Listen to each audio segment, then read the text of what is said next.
All right. So, wanted to just do a draft recap myself because I thought it'd be fun. And I think most people won't really benefit from it, but I think it's just kind of interesting how different people like to value different players and how different people like to build their team. I'm just curious about it, so I thought it'd be fun. So, I'm making this. All right. Oh, and I have three tabs open. I'll have the draft.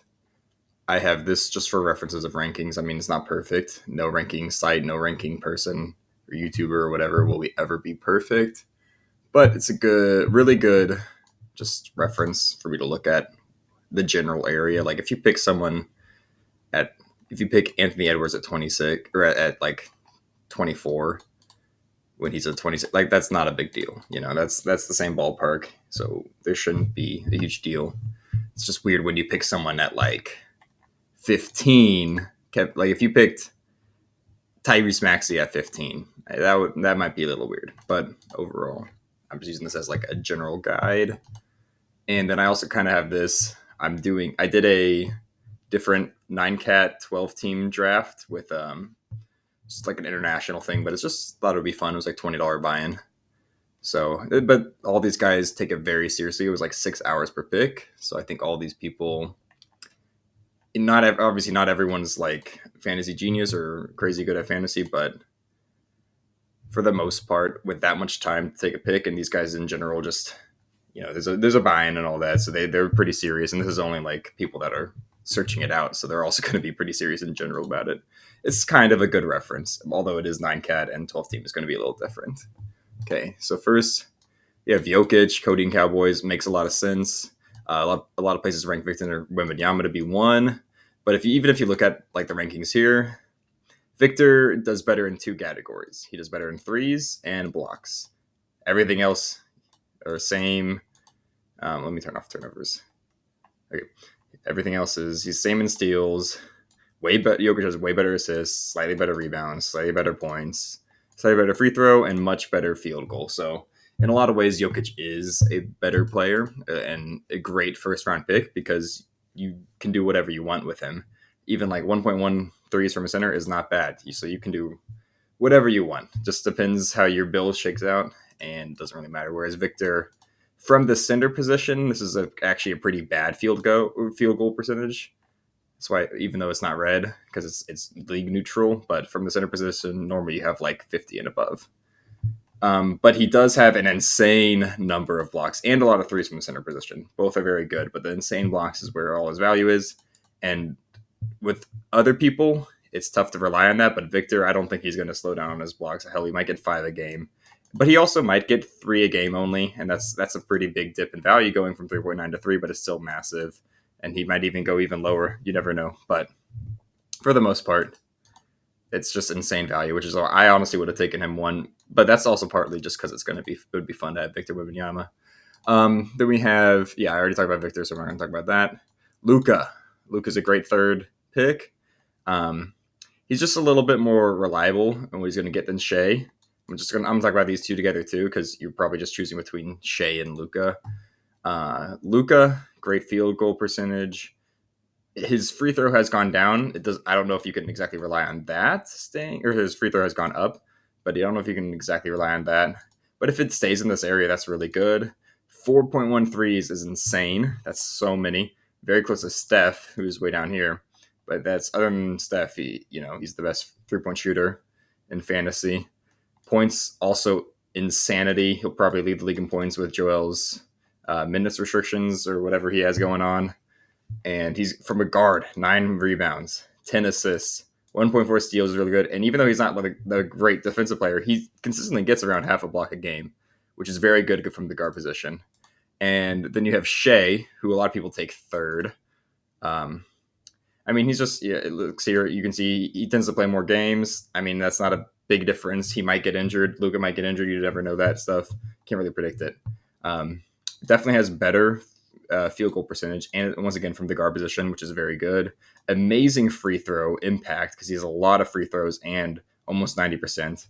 Although you never know how that's going to be. I think it was like 2 years ago he wasn't nearly as good at free throws, so that's why part of why his value jumped up a shit ton. Threes really bad from the guard position. I mean, this is just horrible from the guard position, but you can like not care about threes. You can get everything else. Great points, and he's also it's kind of nice having someone who's so consistent. It's like having a good running back in fantasy football. You know he's going to get around 30 points a game. Luka, he might score more points overall, and I definitely think he will, but he's not as consistent. So there is that. I mean Shea led the league in 30-point games last year, just because he's just so consistent on getting 30 points.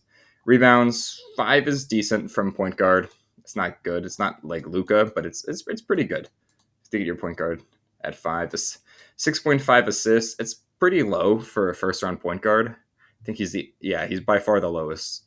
Probably in the first 2 rounds, I would say he's the lowest from a point guard. That's what I'm assuming. But that's not where his value is. His value is in his defensive stats and his free throws and his consistent points and field goal percentage and all that. Still a ton of value and consistency. 1.9 steals is absurd. I forget what he had 2 years ago. Last year, it was at like 2.5 for a little bit. But the thing was, but it also came down. He was only getting like 1 steal a game towards the backstretch. So you never know. He might, honestly, it's very possible that he could get like 1 steal a game, which is why Luka can be rated higher, But he also might get 2 steals a game. You never know. That's very tough to predict that. I know last year I picked Fred VanVleet with like 1.7 steals a game, and then he started out the season with like 0.8 steals a game, and eventually brought it back up. But steals are very inconsistent, and it also might happen where you're losing steals a bunch, and then he gets like 10 steals in a week, and you're like, well, I was already winning steals. I didn't even need that 10. But yeah, 0.9 blocks, once again, amazing from point guard. So those are the clear top 4.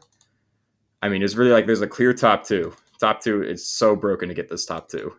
Then 3 and 4 are still like a lot better and more consistent, I would say, than the next 2. But the next 2 is still really good. And if we go back here, we have Anthony Davis and Giannis as the next 2. I think those are the kind of the consensus 5 and 6. I mean, the rankings might not show Giannis near here, or they do. They show him at 7. But we'll talk about Embiid later. AD, amazing player. As long as he's playing, which he played a lot last year. I mean, once again, you can never count on injury luck, but if he has got good injury luck, he's amazing. I mean, 2.3 blocks, 1.2 steals, 3.6 assists isn't even that bad from a center power forward player. Great rebounds, amazing points, horrible threes, great free throws from the center position, and yeah, all around just amazing. Back to Giannis. Amazing field goal. Horrible free throw. Will kill you on free throws. It's not unrecoverable, but I wouldn't want to recover from this. Then you got 0.6 threes. All right, from your center. It's not good at all, but you can come back from that. 31 points, great. 11 rebounds. I'll probably have less to talk about as we move on, but these first ones, I think, have a little bit more analysis, so sorry if they take so long. But yeah, 12 rebounds, standard from a first-round center. Very good, though. 7 assists, great from a first-round center, even though, of course, you have Jokic at 9, but that's an outlier. 1.2 steals and 1.1 blocks. Other than the free throws, you have a lot of variability, what you can do. You can even still go for a high threes team. You could go for, of course, good field goal percentage, good points. You can go for everything pretty much except for free throws, which kind of sucks to lose so much value there. But you get so much value everywhere else, and they're expecting he plays 71 games. I think he historically has some bad injury luck or is not as consistent with that, but still a very good 6 pick. I was hoping he was going to fall to me because people sometimes don't like Giannis, but he didn't, unfortunately. All right, now we have the first unconventional pick, Domantas Sabonis. I very much respect Calvin. He just loves to go his own build, and he always is so good at streaming, so he's going to make playoffs regardless, and he's going to... I mean, he might go far in playoffs. Like last year, he got giddy at fucking 50, and he made the finals. So you never know. You never know what he's gonna do. I personally wouldn't touch Sabonis until it depends on my first pick, but I wouldn't touch him until maybe. I mean, what? Wait, so who picked Giannis again? Bangkok Bananas. Yeah, I mean, at 15th pick. That's probably fine, purely for the fact that they both have horrible free throws, so you wouldn't be you're not missing out on as much, but you're also not getting. Yeah, I'll talk about it later. But yeah, I just would never get him above like 14 or 15 unless I had specifically like Giannis or something kind of late, and then maybe he's still good. But honestly, I might want someone else above Sabonis. But he does give you really good assists from the center position, amazing rebounds, pretty bad points for a first round pick. Probably, I think it's the least points in the first round that was picked. I would have easily taken Tyrese Halliburton over him. I think that there's in this draft, I'm being honest, just there's a top 7.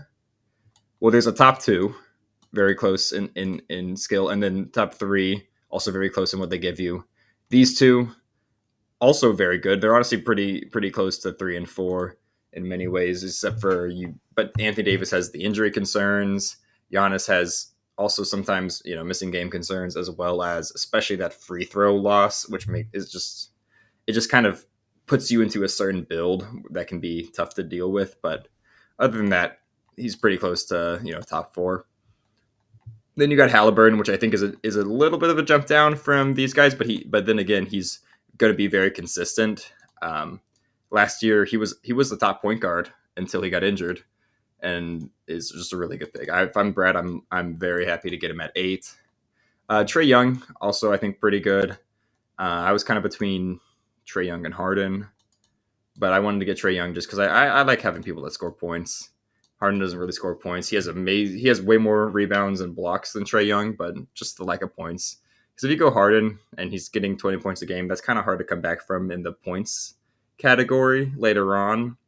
It's not impossible. I had Halliburton last year, and I had a really good points despite him only doing like 23, 24. But yeah, Trae, Halliburton, they're pretty much the same player. Trae just gets more points than threes, and I think better free throw. But actually, let me just look at it. But Halliburton, he's a bit more consistent. He has really good field goal for a guard with this many assists. He has better rebounds, slightly better rebounds, better blocks, easily better blocks, a little bit better steals. So, and then their assists are about the same. But yeah, of course, then there's these 3 categories for Trae that he wins out on, and he does win out by a good bit in points and free throw value, because even though Halliburton's really good free throw percentage, he doesn't shoot 9 a game. He shoots 3.5. So anyways, though, they're pretty much, very close, but I still would definitely take Halliburton over Trae Young. Then we got Kevin Durant. This year he's getting very undervalued for the most part because people just expect a regression and whatever, And if he does, then he does. But if he doesn't, then he could be a fucking top 6, top 7 player. You never know. I mean, he gives you a little bit of everything, so he's easy to build with, but he's not perfect, and his free throw numbers went down, I think, last year. So, I mean, there is some question marks with him, but he's a very solid player. And then Joel Embiid. I picked Joel Embiid in this team. I picked it before they said that he was not going to play back-to-backs, but whatever. I think I'm still happy with him at 8. Yeah, I mean, he's not going to play back-to-backs, but that might honestly be good for him. I'd rather have him play like 55 games in a year and not get severely injured than have him playing every game and then stop like halfway through the season with 35 games because he had a season-ending injury. So this honestly might even be better, a better prospect than he used to be. So I think that's a really good pick. Because if I had gotten him, that would have been insane value. I was eyeing him. I kind of didn't want to get him because if he went injured, that's 2 leagues that I have him in, so that would have not felt good. But yeah, I think that's a very good pick. Jason Tatum. Oh yeah, and once again, like Embiid, when he's playing, he could be the number 1 per game player. He really could. I mean, he was doing it last year until he got injured. So he is amazing, especially that he has. It's weird he's a center, but he had the most free throw impact out of any player last year because he shoots so many free throws and he has such a high percentage. So he's just insanely good. And from the center position, that's very rare, and that's just amazing. All right, so I went with Tatum next. I honestly wanted Harden, but once again, like I said, I was considering Harden over Trae, and then for some reason I took Tatum over Harden here. But I just was looking at the numbers, and I've gone guard every other time we've done fantasy, so I just mainly wanted to switch up, and I went with Tatum. He gets you more rebounds, less everything else, but he gets you more rebounds, more points. Let me see if I can grab them. Slightly better field goal, but I don't give a fuck about that at this point. I already took Trae Young. Like, I'm not gonna have a good field goal. Yeah. honestly, looking at these numbers again, it does feel like I mean they're just really close. Same blocks, same steals, way less assists, a little bit more rebounds, way more points for Tatum. Similar threes. Both have good free throw, but Harden's is better, but also he shoots less. Yeah, either way, not a big deal. Curry was also in the mix. He's also really, of course, amazing. He's Curry. Can get you 5 threes a game. But I just didn't want to get another guard, so that's where I went. And then Brad picks up Harden. Amazing 1-2. If I was him, I would stop caring about points here and try to get other stats because you already assists are locked down. You have Harden and Tyrese. That's two of the top 3 assisters in the league. Um, and then you have so many threes. You have great free throw. Let me go back a little bit. You have decent rebounds. Harden gives you good rebounds from the point guard position, and Hallie, it's not good, but it's decent enough. It's better than Trey. And then you got, of course, decent assists and blocks from the guard position. Actually, pretty good blocks from the guard position. So I would just say, screw it. I'm getting, in my first 2 picks, I'm getting like 40 points per game, which is pretty horrible for your first two rounds. But so I just say no more points. I'm going to get some centers later, get some blocks, fill in everything else, and then we're good. But I think Brad did go a different route, which we'll talk about later. Steph Curry is Steph. I only got to say much. He's great. LaMelo, I mean, he's got to have a healthy season sometime, all right? So that's a great pick. I do think, who was his first pick? It's very conflicting with Giannis. I mean, but Giannis will make up for Ball's field goal percentage way more than LaMelo will make up for Giannis's free throw. So I would still punt free throws here, and your field goal is going to be fine. Like LaMelo's not going to ruin it that much. And then you still get, let me look at it, the Ball's stats. See, I mean, horrible free field goal, but decent free throw. Not going to do much though with Giannis. Great threes, decent points, great rebounds from a guard, amazing assists, amazing steals, and abysmal blocks. But he's a guard, so you can worry about that later. Personally, yeah, I don't know what I would have picked exactly, but I don't know if I would have gone LaMelo. But at the same time, LaMelo, I mean, he's a first round type player if he's healthy. So it's tough to pass up on him if you're at 15, pick 15, and you see a first round capable player. I think Kyrie might have been better just because you got that good field goal from a guard. You still have the good threes, a little bit better points, decent rebounds, but you do get way less assists, less steals, although you also get more blocks. So I think either one would definitely be fine, but I probably would have gone with Kyrie personally.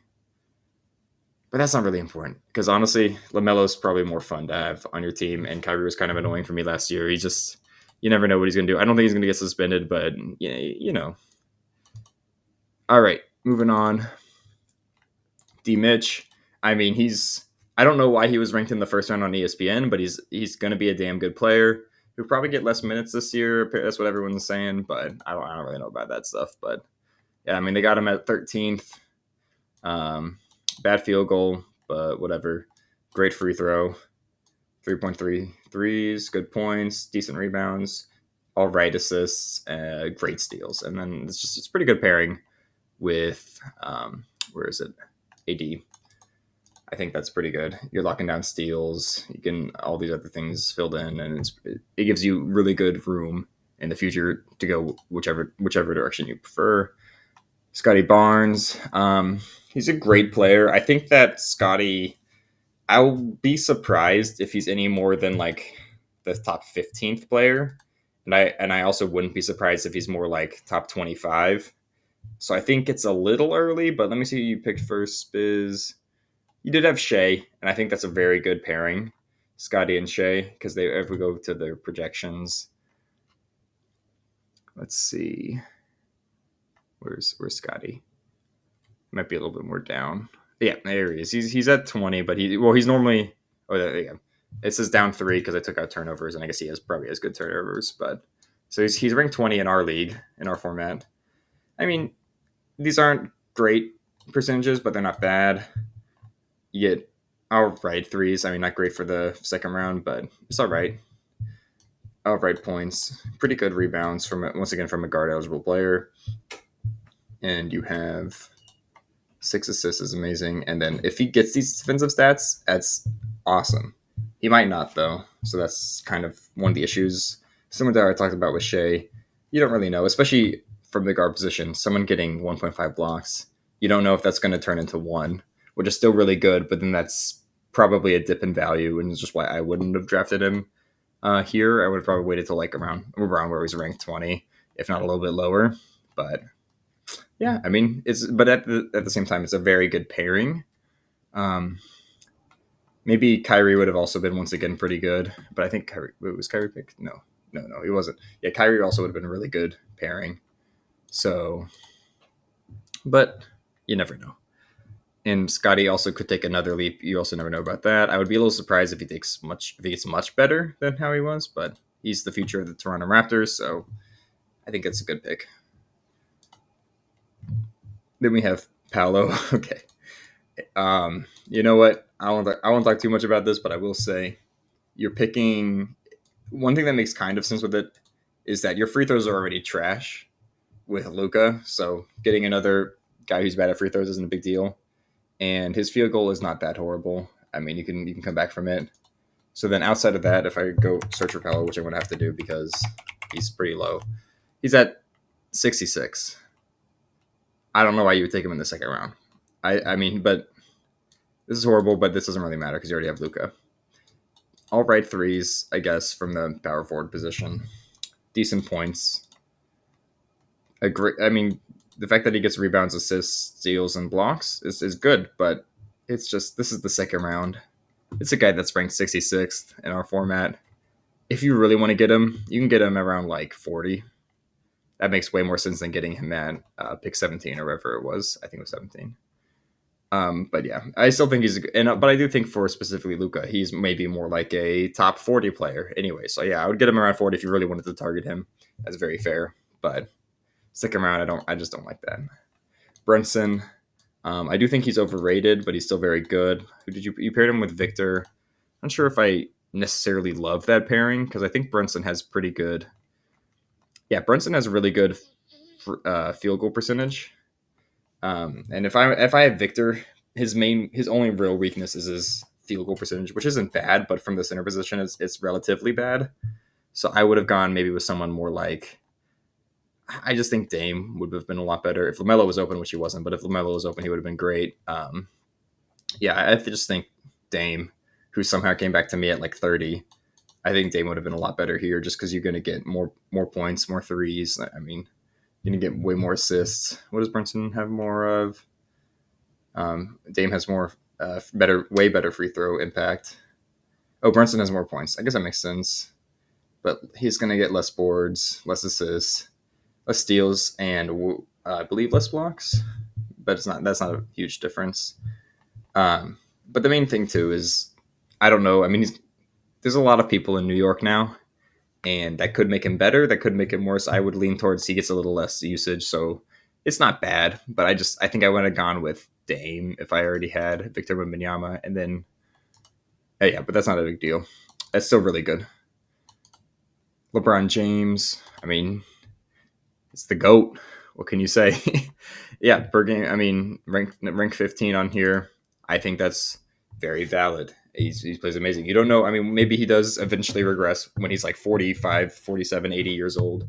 But as of now, he just keeps amazing us. So no reason not to take him. It was with Jokic, and Jokic has pretty good free throws, especially from the center position. But that's the only flaw with that. And I personally, I would have been happy taking him here. I think that they're taking LeBron with Jokic. They have really similar strengths and weaknesses, and you just can keep moving on. Then I believe, if I remember correctly, Anthony Edwards, next pick. I mean, it's Ant. What's he ranked? I mean, this was picked at like 21, and Anthony Edwards is ranked like 23 or something like that, or 25. I mean, Ant's Ant. He's going to be durable, which is amazing.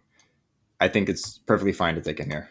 I do think he's often overhyped, not on these rankings, but on like in general in people's perception, at least from a fantasy perspective, because he's such a fun and explosive player to watch. But I still a very decent pick. I mean, It's not that bad free field goal. It's not good, but it's not that bad from the guard position, anyways.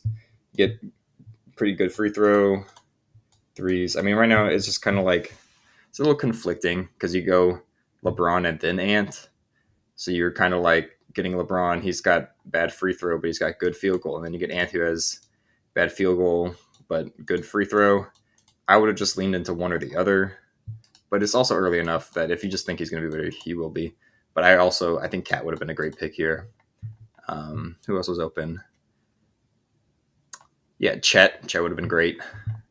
Yeah, those are probably the people that I would have gone above Anthony Edwards. I like the LeBron pick though. Then we have De'Aaron Fox. Fox is interesting. I mean, if he gets, let me see where he is.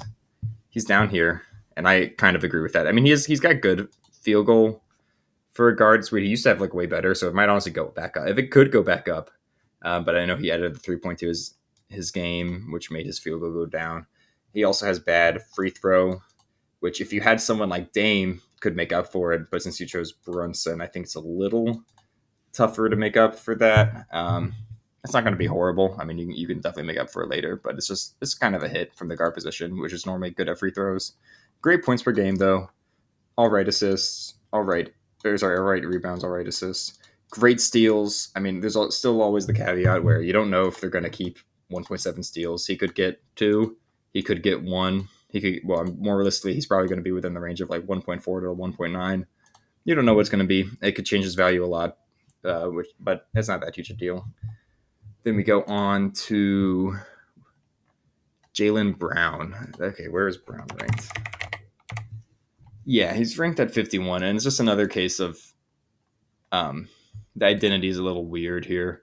Let's see, who did you have? Paolo. Okay, so I mean, of course, if you're already not caring about free throw. Great, you have an identity here. You got great field goal from the guard positions, and we're not caring about free throw.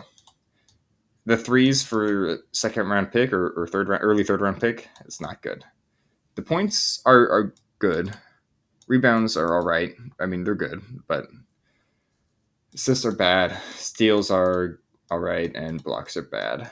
It's just when you see someone who's ranked 51, you don't have to like follow the rankings, but you can. I would get him probably in the 30s at least, if not the 40s. I mean, you don't have to reach. I mean, if you want your guy, you get your guy. You can reach a little bit, but it just to me seems a little early. But at least there is an identity with the team, which is very important. All right, Chet could have gone higher. I would have taken Chet higher, but so it's great pickup. Who was your first pick? Shea. Yep, amazing. You got a good OKC core, but Shea could be a top 15 player. It depends how his blocks land and how his percentages go and all that. And it's he has. Think he has a lot of question marks. I think it's perfect here. I would have picked him more once again I would have probably picked him around this area, maybe here. Chet and Wimby would have been disgusting, honestly. That would have been a great pairing. But we have Chet here. That's really good. He might be worse than this, but I think the odds are he's better than this. Anyways, Karl-Anthony Towns. He might honestly. I think that there's a good chance he's better in New York than he was in Minnesota. So I really wanted to get him back to me. I heard some people putting him in like the first round. That's a bit of a stretch, but I could see him being like easily top 13. But he could also get injured. You never know with him, but injuries are weird. He used to be considered a guy that plays all 82 games, and then he was injured like 5 seasons in a row.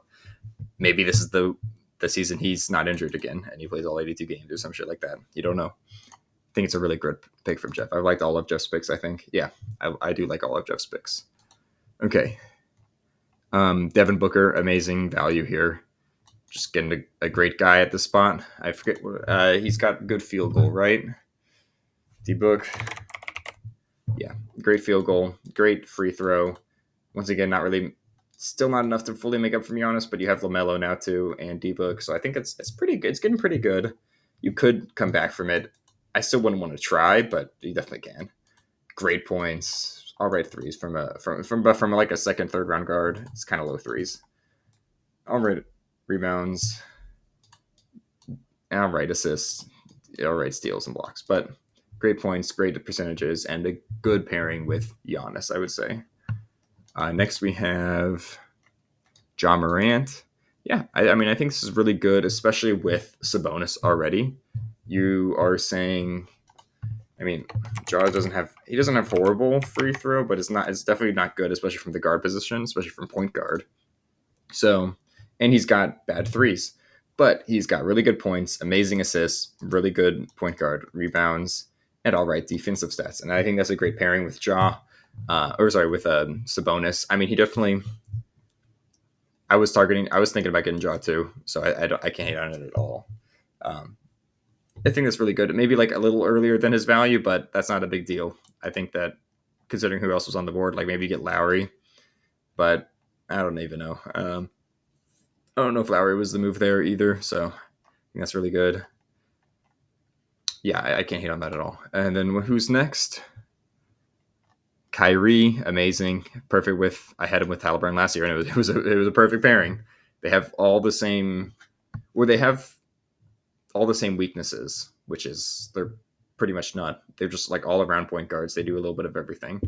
The only difference is Halliburton gets way more assists and some less rebounds, but everything else is pretty much the same for them. Great pairing. Dame, I don't know how he fell to me. This isn't nothing I did. I did not make this a good pick. This is just a good pick because it fell to me, and it fits so well with having Trae Young and Tatum already. And this is where I was feeling good in the draft. I start feeling bad later, but this is where I was feeling good.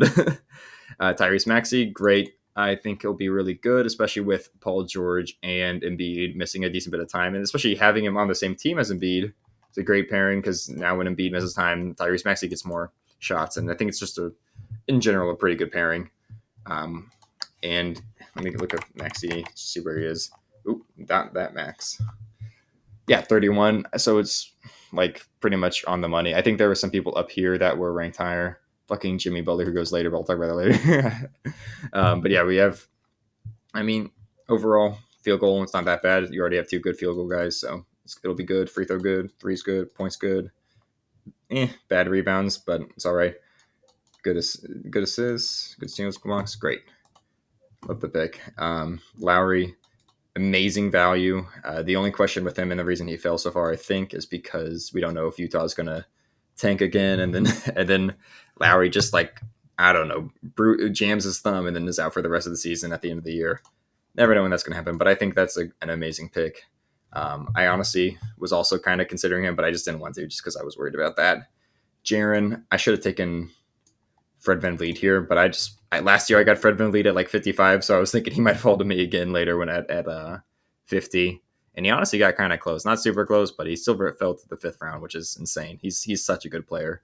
Anyways, Jaren, I'm already saying I don't care about field goal.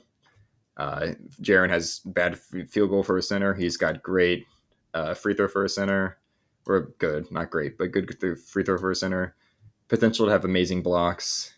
He's got poor rebounds, which bit me a little bit later. I think I'll write assists for a center. Let me just go find him. Jaren Jackson Jr. right here. Yeah, decent. Oh, pretty good threes for a center. Good points. Rebounds bad for a center.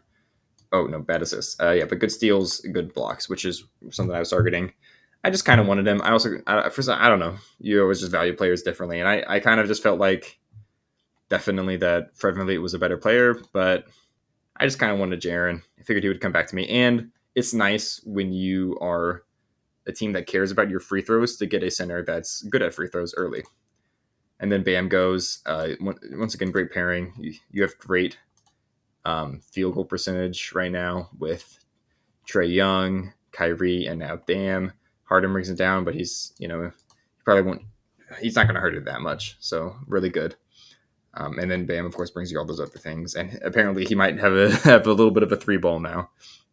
Paul George fell because of injury news and all that. Apparently I also actually had him in my other league. I'm on this team. And right after I drafted him, it was like he injured his knee. But it wasn't a bad injury. He'll probably be fine. There's just more and more concerns with that team. And apparently Philly's going to be more cautious, which they should be, especially with Embiid. But there's a little bit worries that he's just going to play less games. Other than that, though, he puts up amazing numbers. A little bit of a weird identity now because he's bad field goal, and everyone else I think that he picked was good field goal. Um, but wait, let me see where was the other Yamova's pick? Yeah, I mean Steph should be good enough field goal. Of course, Sabonis and Jaw, good field goal from guards, and or Jaw's good at guard. Yeah, but I really like Paul George. I think that's an amazing pick. Good value there. Shingun, honestly, Shingun might have been who I picked over Paul George, but maybe you didn't want another center. But he's pretty much just a mini Sabonis, and he definitely could have gone higher. He's better than Jaren Jackson. The reason I didn't get him is because I really wanted my free throws to be good, and he has pretty horrible free throws. I think. Like Shingun, yeah, he for some reason ranked 50 or 38. I think he has the potential to be easily top 30. But especially when looking at rankings, I can understand why you don't take him over Paul George. But yeah, Shinkun is amazing. Yeah, I mean, this wouldn't have been too bad for me. It wouldn't have been great, but I now that I'm looking at it, I think that I honestly should have taken him over over Jaren. Oops, my bad. But that's a great pick. Alex's team is starting to scare me, and so is Jeff's, who just got Bane. Amazing player. He went 23rd last year, and I remember him being the second best shooting guard behind Shea all season until he got injured at the end, which was just a Mickey Mouse injury because Jaw was out and the Grizzlies were tanking, and the Grizzlies are annoying. But Bane's amazing. I mean, he doesn't really like. It's weird. We were talking about it. You don't really. His value doesn't seem as apparent as some other players, but he just is always gives you a lot of value, and he's a really good player. Tons of threes, I think. Let me see where he's ranked. Yeah, I mean he's still ranked kind of low, but he gets you. He has great free throw percentage, not great volume, but amazing percentage. Great threes, great points, decent rebounds. His assists have been better. Maybe the thing because of Jaw it'll go down, but his assists might honestly be better than this. Steals, I think he previously has had more steals, so he might get a little bit more. In blocks, he's all right with that, but yeah, it feels like he's not that good. But then you look at it, and he's the second best shooting guard all year. So I don't know, or until he gets injured. But I don't think he'll get injured again. He should be pretty durable. Good pick. Jeff and Alex definitely scaring me right now. And then Evan Mobley. Evan Mobley's amazing. He definitely also could have gone. Like I think where did he go here? Sorry, I just wanted to check back. Oh, he went at like 37 here, so around the same spot. But I've seen other drafts where because I was doing my research a little bit with or at least for the 12 team, and it's just 9 cat a little bit different. But I was seeing him go like even like 24 ish. But yeah, you can see Shingun got taken really early here. Anyways, yeah, I think Evan Mobley's a great pick. Who'd you pick again? Oh, yeah, you have. I mean, it's kind of coming together. He's got bad free throw, I think. Let me see where he's ranked. But yeah, he's ranked 40th because of his bad free throw. But it's not that horrible. You already have Shea making it better, so you're going to be fine. Bad threes, bad points, but great rebounds, great blocks, decent steals, pretty good assists from a later round center. So yeah, overall, great pick. Good. I'm also really liking Bizrat's identity. So these three are pretty good teams. Miles Turner. This is the shift, I will say. I think that this is actually weirdly, this is the Abel's pick that is closest to the ADP or the ranking, other than Luka, of course. But I just think it's kind of weird when you're already punting free throw to get a center who's one of his best categories as a center is free throw. Let me go to Miles. And you're kind of getting him a little early, which might make sense if you're trying to get a team that's good at free throws. But since I mean, you don't know. He's had way worse blocks than this before. I think he's had a year with 1.2 blocks, so you don't know if he's going to get 2.0. Steals, up and down, whatever. Assists are bad. Rebounds, kind of bad for a center this early. Points, all right. I mean, three's great for a center. And field goal is great. I mean, not great for a center. It's about standard, but still really good. I just think it's a little weird pick when you already have the identity of a fuck my free throws team. Then we move to Cade. Yeah, Cade. I mean, he's gone earlier in previous drafts. You never know when he's going to take even a bigger jump. And this year, the Pistons look way better, so it makes sense that he'll be better. He definitely could have gone earlier. I personally like Fred VanVleet more, but you ended up getting Fred VanVleet anyway. So, and I guess you kind of were hearing Mr. Cody and Cowboy talk about Cade, so you probably wanted to get Cade first and then get VanVleet second. So I totally respect that. And I think this is where your team starts becoming scary. You get Cade and then VanVleet. That's an amazing pairing, and your team's having the identity of not caring about free throws or field goals, but you're having amazing everything else now, and it's really good. But so I talked about those two, but let me go to DeJounte Murray and DeMar. I think that's just two solid picks. Not it's not the best identity with Jokic and LeBron because pretty bad field goal. You just got two. Oh well, DeJounte's bad. DeMar's really good with field goal, but yeah, you're kind of saying I don't really care much about threes here, but you're getting a little bit of threes, but DeMar has horrible threes. You get some decent points. Overall, I think they're good picks. All right, I should probably start moving along, talking a little too much. But yeah, so let me move on. I already said Fred amazing. So much value here. He's he's a second rounder if you're punting field goals, or which punt means to not care about them. But yeah, if you don't care about field goals, he's a second rounder, which is why I should have got him over Jaren, honestly. But I wanted to just get a center. Jalen Green. I don't know, man. I don't know. I think Green is a good scorer. What else does he do? He's ranked 109th. All right, free throw, but you have Luka and two other people that's like at free throws. So Ballo and I forget who else. All right, threes. I mean, it's par for the course points in this area, but you could. It's just there's pretty much nothing at all that he does that's better than someone else you could have got. But if you want him for the fun of it, or you think he's going to jump up, that's fine. But how's he going to jump up when they have Reed Shepard, they have Fred VanVleet, and they have Şengün, all probably better prospects that are sharing the touches? I just don't get it. But it's fine. You do you. And especially if you want to, I shouldn't shame it all, honestly. I was being kind of annoying there, but I just really don't get this pick. But if you really wanted him, it's your team. Jamal. Yeah, Jamal. Oh yeah. And also once again, it's, you already have bad free throws. Then you have good field goal, but this guy is the opposite of that identity. And he doesn't really give you much else. Nothing else that you could have gotten from someone else. Like Jalen Williams. I would have picked Jalen Williams there 100% of the time. 100%. And he's also he's going to be a superstar soon. He's a breakout candidate. He's already kind of broken out, if I'm being honest, but we're not kind of. He has already broken out. But he could even be better. So it's just, I would have way rather had him or Jalen Johnson. Anyways, Jamal. Yeah, I mean, he's got his injury concerns. He was talking about his knees just feeling funny, but he played great in the preseason game after he said that. So, I mean, you know what you're getting with him. Great player, injury concerns. Because he's someone that you can kind of rely on to have injury issues because he's had a lot of knee issues, and that's kind of something that comes back. That's not something that just goes away. Whereas LaMelo Ball, he's had ankle stuff, and you can rehab ankles. You can make them stronger. So you can kind of bet on him eventually having a healthy season. Whereas someone like Embiid or Jamal Murray, you can be expecting them to be out at least a little bit. Not all the time, of course, but a little bit. Otherwise, really good. Jalen Williams, amazing. I was hoping he'd come back to me. Jalen Johnson, also amazing. Hoping he was going to come back to me. They get you a lot, and they're going to be better this year than they were last year, and they already did a lot last year. Not too much to say about them. Miles Bridges, this is early for Miles Bridges, but he was at this point. Calvin was having fun with his songs, so I get that. Derek White, fuck you, Brad. I wanted Derek White. Honestly, the drop off from Derek White to Darius Garland is pretty huge. Darius Garland's still really good, especially punting free field goal already. Darius Garland's an amazing player, but at this point I was like, fuck, I need to get more blocks, and then I was like, Derek White, perfect.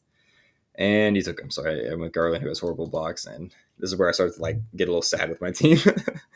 But anyways, Derek White's amazing. Yeah, he might. There's a good chance he doesn't have as many blocks as he did last year, and that's why some people kind of undervalue him last year. And I think he's a little overvalued because he could regress in the blocks department, but he also could not. And if he doesn't, then he's amazing. He gets to. I mean, he's bad field goal, but he's great free throw. Great, pretty good threes and points, kind of bad points. I would say bad points, yeah. At this point in the draft, anyways. Rebounds, pretty good from the guard position, but bad assists from the guard position, but it's still decent assists. It's almost a steal a game and 1.2 blocks a game. This could be 0.8 and 1.0, but that's still really good. I'm jealous of you, Garland. I think he's ranked a good bit lower, but if you, he's ranked up near where I picked him. So, but if you take out the field goal, the field goal, which I was already doing, this guy great threes, pretty good points, bad rebounds, great assists, great steals, and horrid blocks, disgusting blocks. So, but I think from my point of view at this point, it's easy to talk about my own picks because I know what I was thinking at the time. I just wanted to get some more assists because I started out good with assists with Trey, but then I kind of tapered off my assists. So I just wanted to get some more assists. And I was also going to go for someone like Emmanuel Quickly. I just expected Quickly to come. I didn't expect Mike to get him, but honestly, that was dumb of me. And yeah, I should have known. But yeah, Rudy Gobert. This is early for Rudy, but he could be good. He could live up to this definitely, and I don't hate it. Especially, I think Mike's trying to get some players that he wants, some fun players. Quickly, got to be really fun. You don't know what he's going to do in Toronto. He could not live up to this, but chances are he lives up to this and is better. So very good. I think that was really good. You can see he's even ranked above Garland, even though he has worse field goal because he's got better threes, worse points, better rebounds, similar assists. These are projections. I mean, they're pretty much the same player, and in a lot of ways, but quickly has a little bit more potential to be better, I would say. And yeah, moving on, Siakam. I did not want to get him, but at the same time, my free throw was already really good, especially with Trey and some other people. I don't exactly remember. Oh yeah, Trey and Dame. So I figured I have some room to spare on this.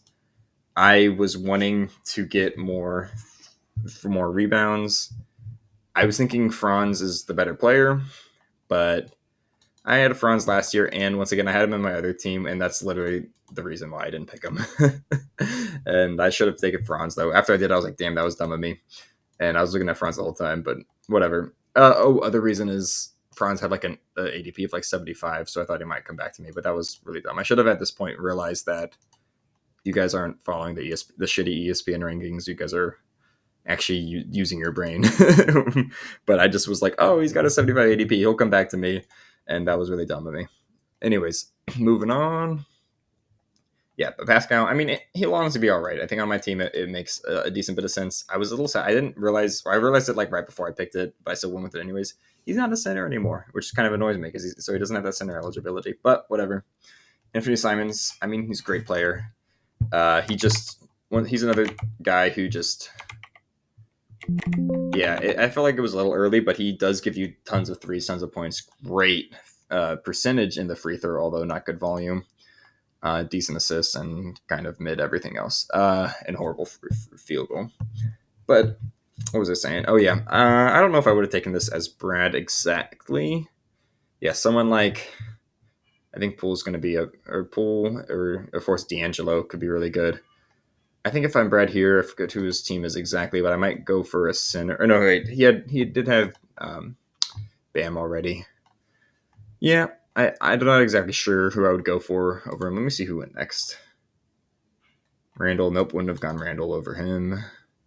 Simons, yeah, I think Simons really good. I just think it was a little early, and Simons historically misses games around fantasy playoff time, so you have that risk. But I mean, it's kind of dumb to draft like that because this could be the year he doesn't. So you like it, yeah.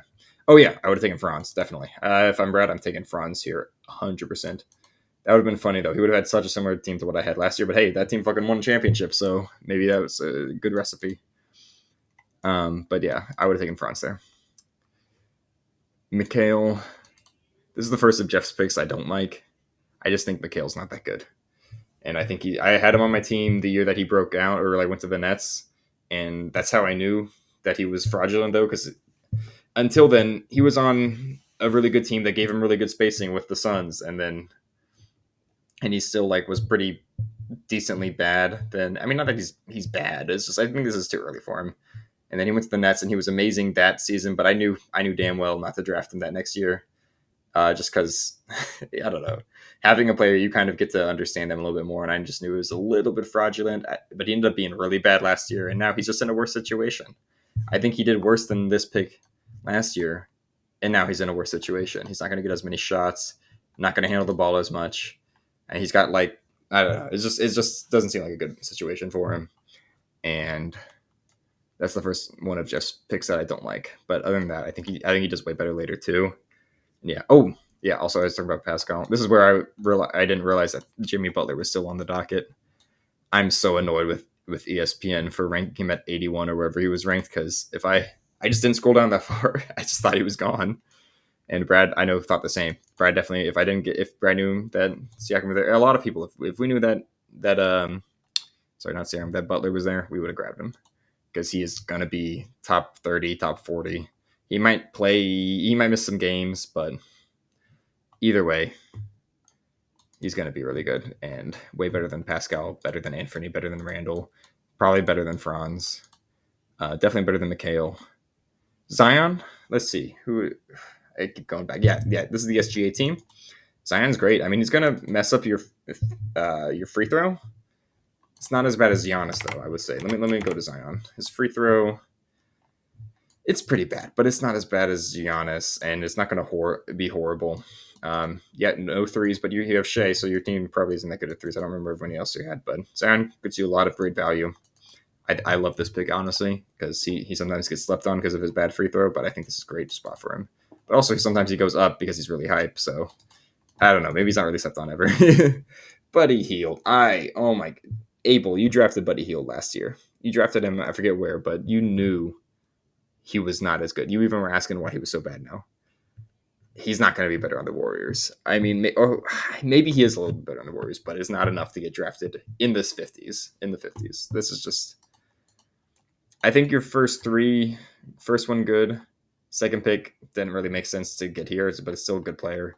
Same with third, but this one, I just can't get behind this one and the Jalen Green one. I think those are just two huge misses, and that's probably going to bite you later. But I mean, I want to say I understand Jalen Green because you probably like him, and he's a fun player. Buddy Hield's not a fun player. I just don't get this one, but I don't want to hate too much. And I am hating. I'm sorry, but I mean, he gives you good threes at least, assuming he plays enough, which he might or might not. And that's just I honestly think that he's someone that shouldn't even have been drafted. So to get him in the 50s is a little bit rough, but he could supersede my expectations and be like a top 100 guy. But it's like at best he's like top 100. So that's just I wouldn't have drafted him there at all. Vucevic, from a center, he gets you good free throw if I remember correctly. He might play less and less. I'm not sure. Everyone says he's a bad player. I don't really watch the Bulls, so I don't know. But everyone I hear says he's a bad player. But he gets you really good free throw from a center position, although not that many. But that's honestly probably for the better, even though it's good. Bad bad field goal from the center position, but good overall. Good threes from a center position. Decent points, great rebounds, bad blocks from a center position, decent steals from a center position, and good assists from the steal. Yeah, it's just value pick. He's like one of those centers that just is good with a punt field goal team. So I respect it. Really good here with your team. And Drew Holiday. Bianco was funny when he asked Colin if he knew who Drew Holiday is. Drew Holiday is not going to be top 60, I don't think. This is the 59th pick. He's not going to be there. But he is a good player. And I can understand it if you really wanted him and you know he's not going to come back to you, which you probably wouldn't have. Although, this is one of the ones I'm going to go back later. I got Drew Holiday at the 8th round. So 7 times 12, that is. Why is math so hard? 84. 7 times 12 is 84 plus another 5, so 89. And I think that's way low. I got really good value on him there. But let me put him in here. That was just to be an example. Yeah, at best he's top 60 and he could be worse. We don't know. He could be in this area, but especially when Kristaps is back, he's going to be even worse than this. And until then, he might be a little bit better, but he's going to get low points. He's going to get good boards from a point guard. All right assists. Kind of all right steals, but you can probably get better at this pick position for a point guard. Good blocks from a point guard, and then like all right all around. He's just an all arounder. Bad points, but everything else is just all around decent to good for his position. I just wouldn't get him here, but he's not bad. Yusuf Nurkic, this was clearly an accident. I don't know who in their right mind would take Nurkic here. I mean, he can be good. I think he was like top 70 at least last year, if not top 60. But it's just, why are you taking Yusuf Nurkic here? I would rather get Duran, rather get Beal, rather get everyone here, and probably everyone here. I have to check again, but yeah, probably. I would probably easily Nurkic would be back at the. Maybe not easily. He might go before round 9, honestly, but for the most part, bad pick. But I know that this was kind of an accident. Colin said it was an accident. Butler, fuck you, Matt. This literally. I think I said that I was critical of a couple of your picks. Whatever I was critical of gets taken away because you got Butler in round 7. So it doesn't matter. That's like when I got Dame in round 3. This was not a good pick for me. It's just it was Dame being there was just, why would I not take him? You know what I mean? Jimmy Butler being here, anyone should have taken him if they saw him. Honestly, like he should have been at least. I would say I would take him in the late 5th round, in like the higher 40s at least. If not, you could definitely get him even in like the late 4th round. But so to get him in the 7th, amazing value. I'm surprised you went Vooch over him, but you probably were looking at his rank and just assumed he'd come back to you, and that's smart. Although I think Colin said that he wanted to get Jimmy here, which I don't know why he didn't just do that immediately. Anyways, Bradley Beal, that's probably his first pick that's at the ADP area other than Luka. Yeah, that's pretty much right on the money at the ADP. I think that's, or actually no, it's even later. Sorry, the ranking on hashtag is 52 or 53. Yeah, 52, and this is at 62 or 63. So yeah, that's really good. I do think that's a great value pick. He has a huge injury concern though. He has not been very healthy for a while, so there's also that. But the value, great points, great points. All right, 3 is not really good. Bad rebounds, bad assist for a guard, but it's all right. And then decent defensive stats. All right, let me just move on. Nothing too much to say about him. He's kind of boring, but he's good. Definitely great value here. Jalen Duren. It's a center that gets you a lot of rebounds, kind of low blocks for a center, but he's really good. Let me see where he's ranked.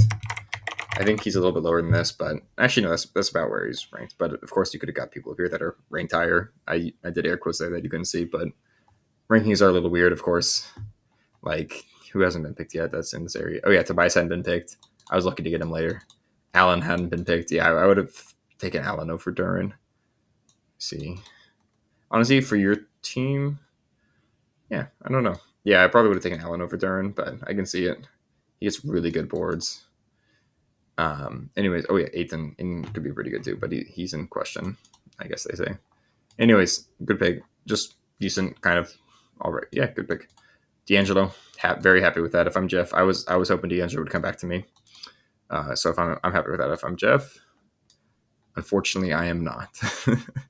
Josh Giddey, Bangkok Bananas. I mean, I think this is earlier than his ADP, but I understand it, and I think that he has that potential. He has potential to be better. He also has potential to be worse. Let me put in Giddey.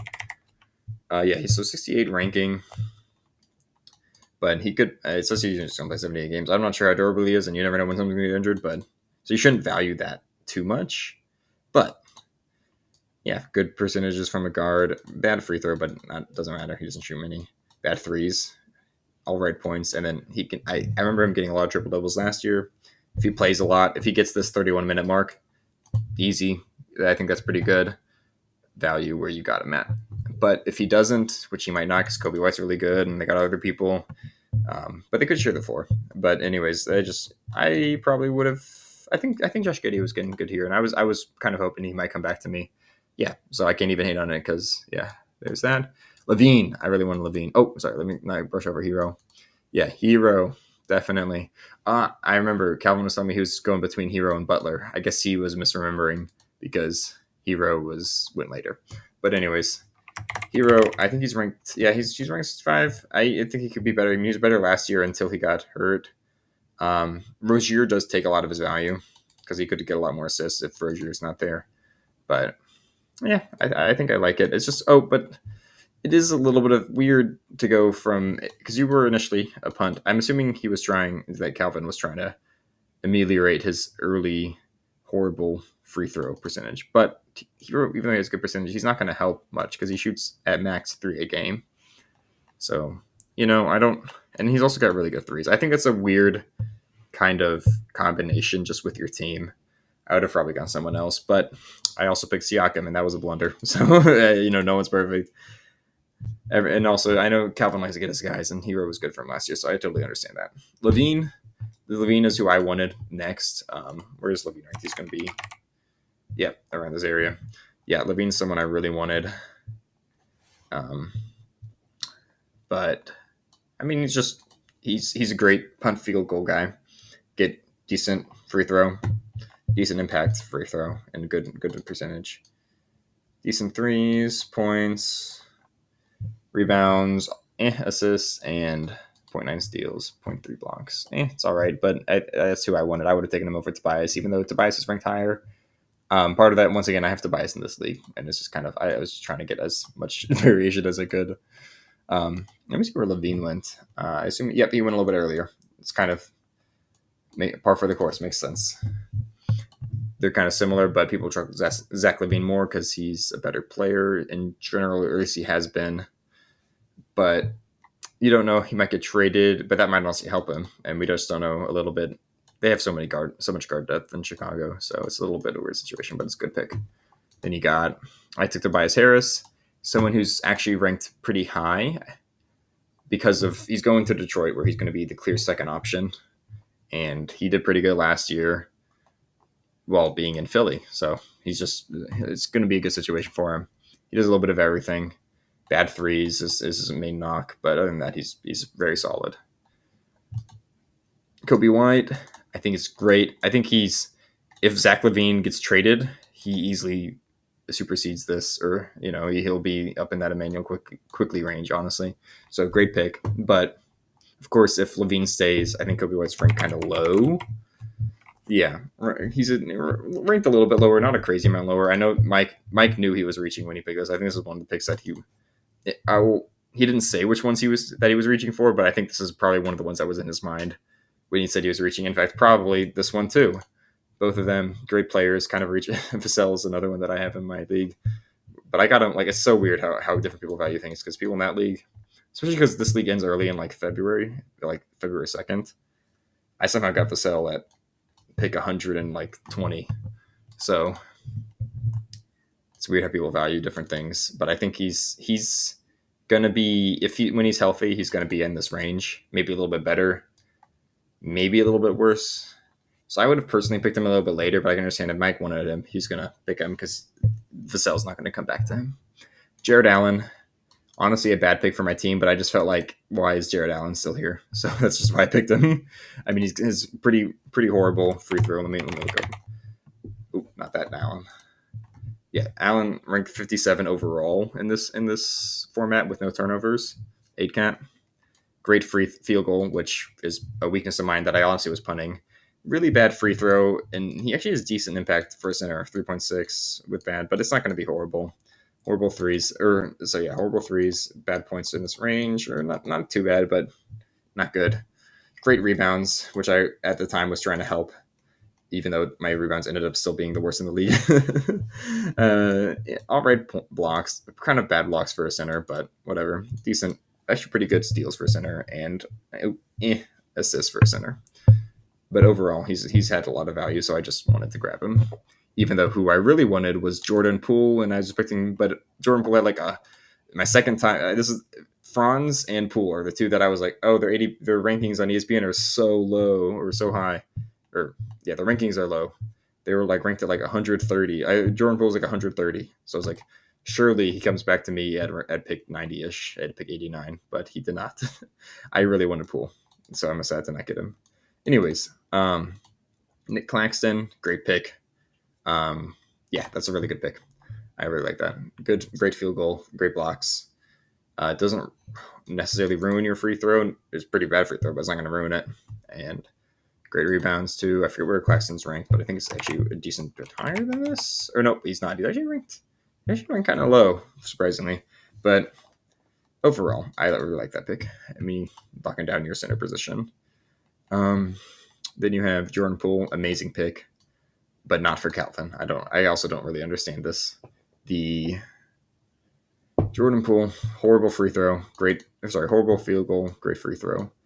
But I just don't understand exactly why you'd get him with your team, with your start. I think at this point you are having a decent free throw percentage, and later I'll look at the predicted standings, but I just don't get why you're trying so hard to make your free throw percentage better.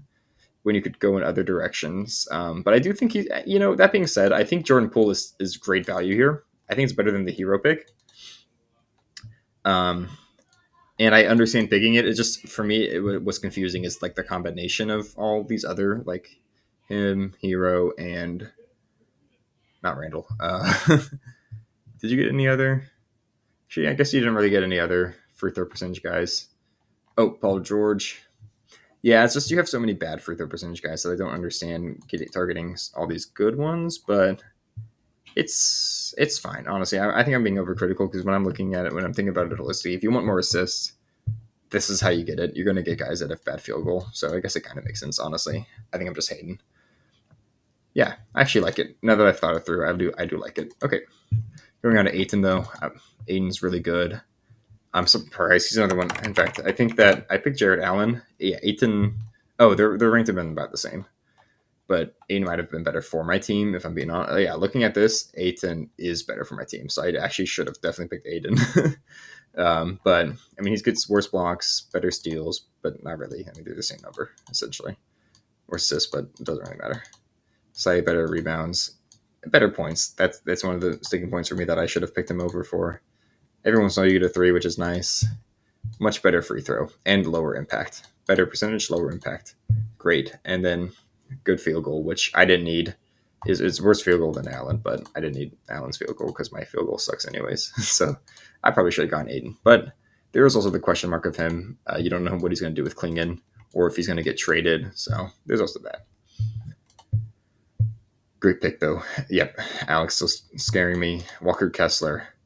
This Walker Kessler is very good. I forget. Yeah, ESPN did have him ranked higher, so I can understand taking him here. I think that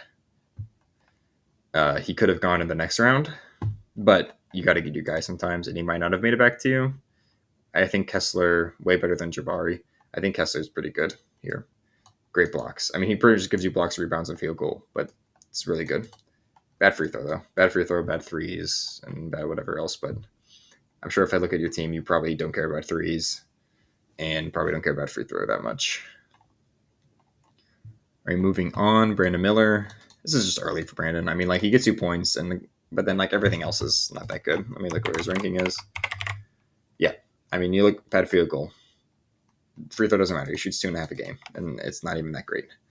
Three is good. Points good, but there probably were still people with better points. I mean, Cam Thomas was still on the board. What's the difference between him and Cam Thomas?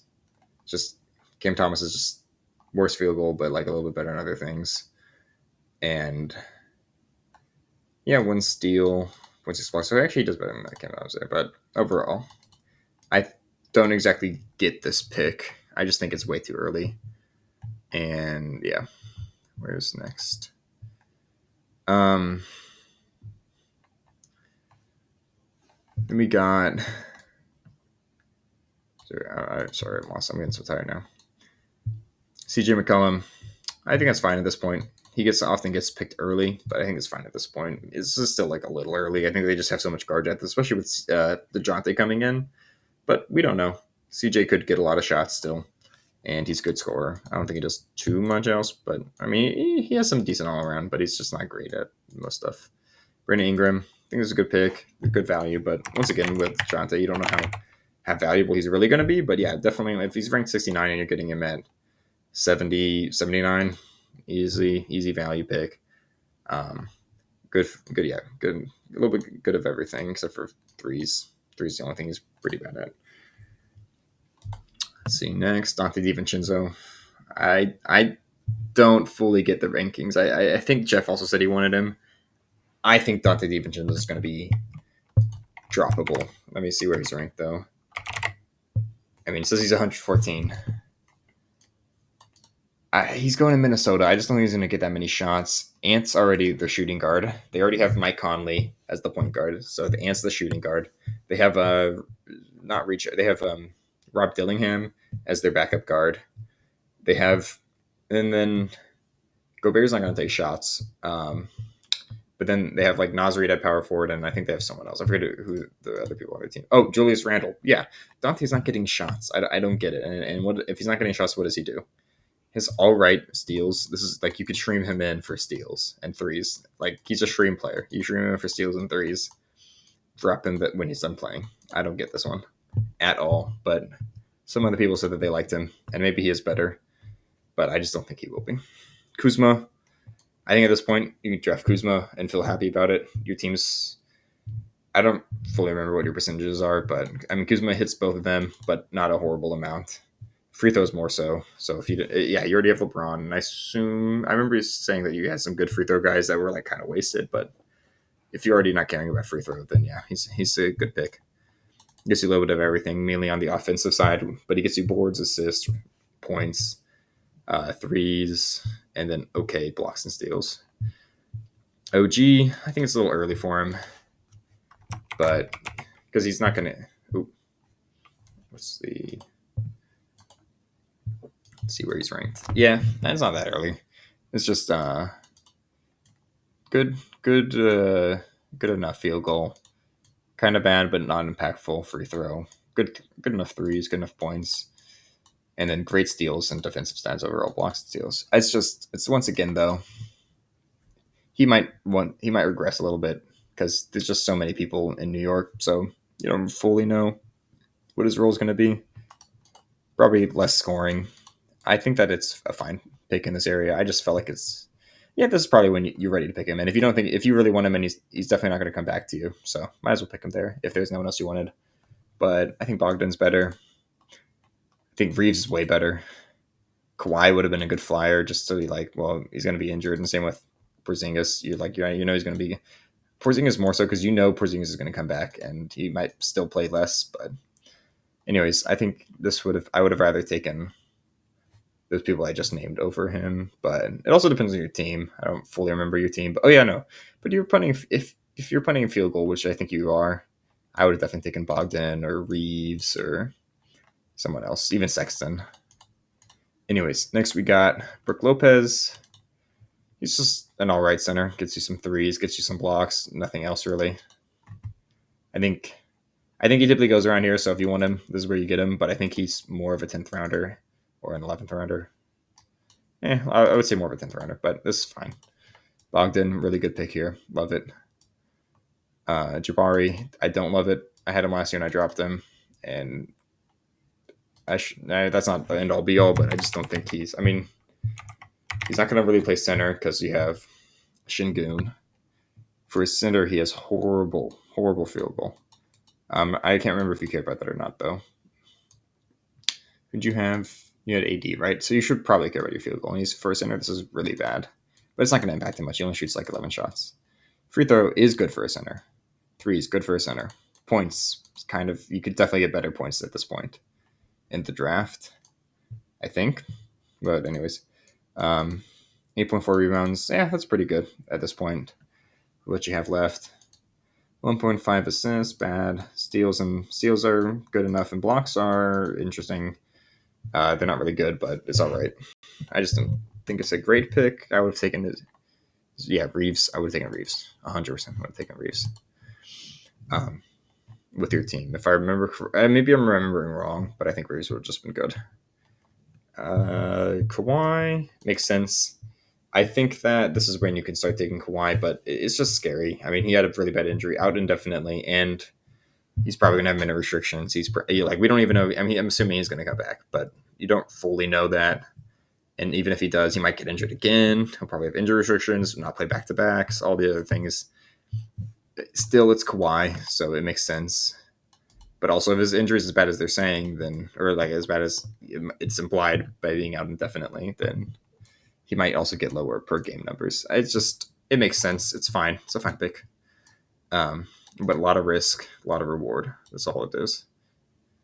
At this point, the risk isn't as much because you're still missing out on some good players, but you're not missing out on it's not like you took him in the 7th round or anything or higher. Michael Porter Jr., he does his thing. Get rebounds, you get threes, good efficiency. Let me see where he's ranked. Yeah, I mean, he's ranked a little bit lower than it, but it's fine. Definitely fine to take him there. Great point. I mean, because at this point, points start to fall off a little bit, and you get really good rebounds, points, and threes. And rebounds and threes can sometimes be hard to find together. You also get decent defensive stats, decent efficiencies, and overall, he's just like an all around player other than assists. He does not pass that rock, but yeah, overall, good player. Colin Sexton. If you're punting field goal, he's really good. That's why I got him. Uh, Let me see where he is. Yeah, he goes. Yeah, he. There's another question with him, same as like Lowry, where you're like, I'm not sure how much they're going to be tanking come the end of the season. But honestly, even if they're tanking, Sexton should get reps because he's a young player and they're still developing him, and he's not like as good as Lowry to that. And Lowry would just make them win games. You know what I mean? So I think he's really good there.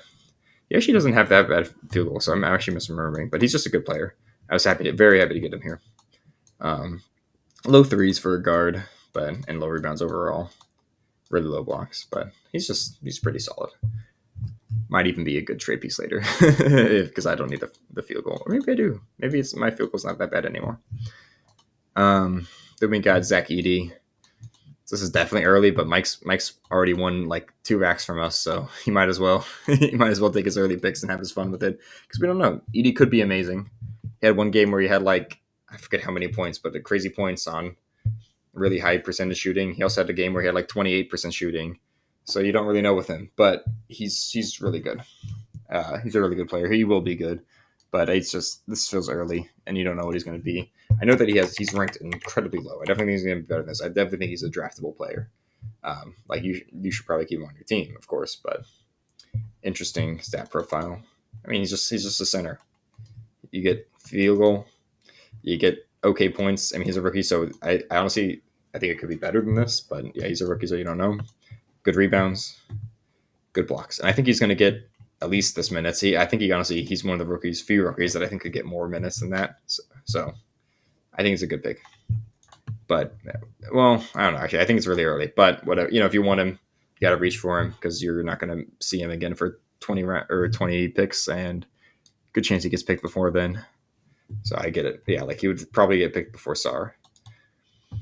Then you get Porzingis. Yeah, great at this point. Perfect time to pick him up. That's why I was going to pick. I was hoping that you would let him fall to me because I did not like this Cam Thomas pick. We'll talk about in a second. But Porzingis, great time to pick him. You know he's going to be gone for at least like he's gone for like around the first 25 games at least. And then he's also going to be like rehabbing and not playing back to backs after that and missing more games. But per game, he's amazing. He's another one of those centers that gets you good free throw percentage, so it's just a rarity, and it's great to get him. So when he is playing, of course, but you never know. Cam Thomas, I didn't like this pick, but I'd watched so many. I just watched like a couple mock drafts, and people just kept taking him higher. So I was like, fuck it, these guys are smarter than me. They probably know what they're talking about. Yeah, Cam Thomas. Yeah, horrible field goal, which I didn't really care much about. Great free throw. Which I actually did need a little bit of help because I was kind of not caring about my free throw for a little bit because I thought it was so good, but it was starting to get a little bit low. Amazing points, assuming he lives up to this, which he might not, which is why I didn't like the pick. But this was my last chance to get like a lot of points, I think. So that's part of why I got him too.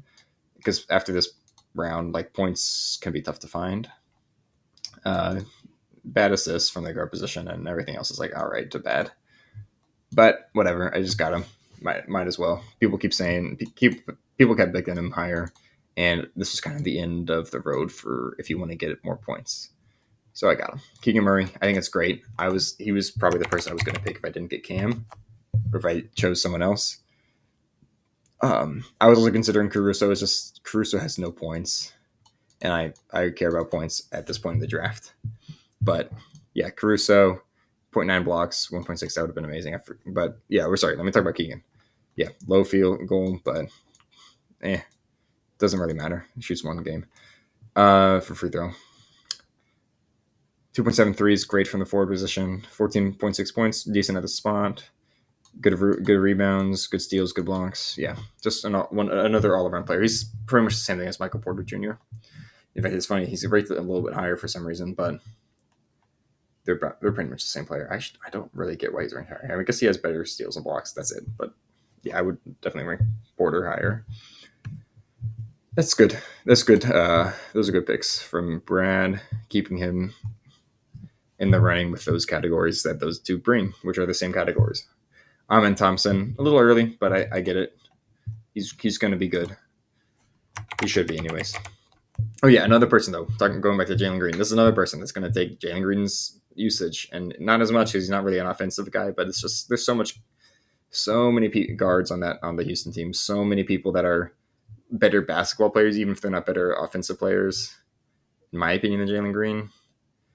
So, or just in that, or like Amon's not better right now, but he's going to develop into something that's probably going to end up being better than what Jalen Green does as just like a pure scorer. So I didn't, yeah. Anyways, great field goal from the guard position. He has guard and forward eligibility. Bad free throw. That's very true, but doesn't shoot that many. Bad threes, gives you a couple. Bad points, but whatever. 7.2 boards from the guard position, amazing. 3.2 assists, all right. Amazing steals and really good blocks from the guard position, especially from the guard position. I don't hate it at all. That's good. And it was Calvin who's punting free throws anyways, even though he has some random good free throw shooters. But yeah, this is really good. Going on next, Ivica.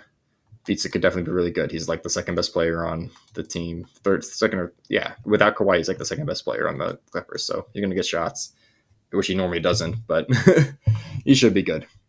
Jaime Jaquez, I think it's a little early. In fact, I think he was undrafted in my other one, which is a 12-teamer with 14 rounds. I know he wasn't undrafted, but he could be good. But I think that he's still, like last year, he was a streamer guy. I think he remains that. RJ Barrett, I like it. You get good points from the guard, and then good rebounds from the guard position, and some other things. Good field goal, but horrible free throw. You do have Shea though, so. But yeah, I noticed. I think you've gotten a couple guys that are really bad free throw, but that's gonna happen. You know, you can't have like a perfect draft where you get everything you want and skip out on all the sets you don't. That's just not how it works. Klay Thompson, it's early. I mean, there is a chance that he lives up to this. It's a low chance, but there is a chance.